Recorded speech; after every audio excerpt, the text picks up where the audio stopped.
ឆ្លងផុតស្ពានអត់ឃ្លានលំបាំងវេទនី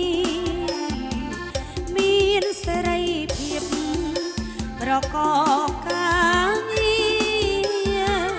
ជីវភាពទូធីអើយកម្ពុជាអង្គភិវឌ្ឍក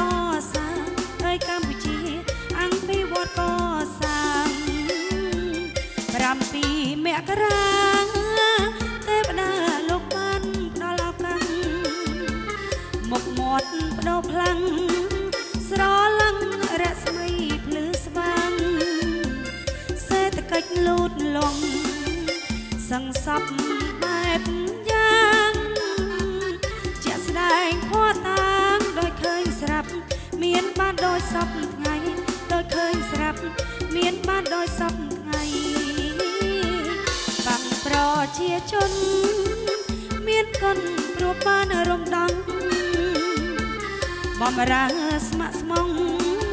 កសាងបង្ហាញស្នាដៃចំរងចម្រើនកើនគ្រប់វិស័យមុខមាត់ល្បាញល្បីក្នុងលោកកាត្រូវបានកោតស្ងប់ស្ងាយក្នុងលោកកាត្រូវបានកោតស្ងប់ស្ងាយ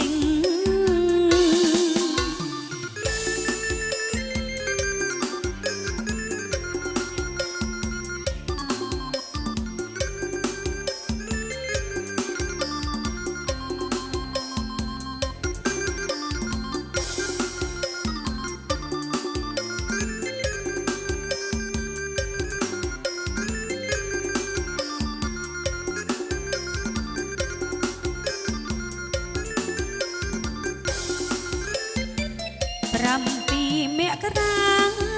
ខែប្រាយើងបានរស់រៀននាំឆ្លងផុតស្ពានអត់ឃ្លានលំបាំងវេទនីមានសេរីភាពប្រកបការងារជីវភាពទូធីអើយកម្ពុជាអើយអង្គភិវឌ្ឍកសាងអើយកម្ពុជាអង្គភិវឌ្ឍក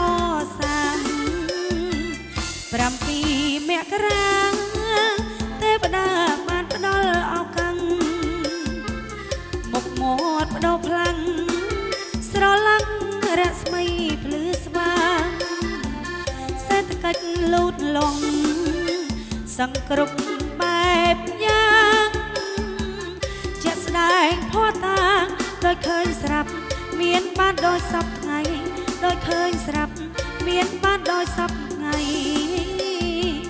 បាំងប្រជាជនមានគុណព្រោះបានរំដង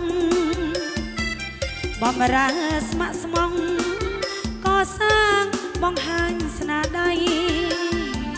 ចម្រុងចម្រើនកើនគ្រប់វិស័យមុខមាត់ល្បាញល្បីក្នុងលោកកាត្រូវបានកោតស្ងប់ស្ងាយក្នុងលោកកា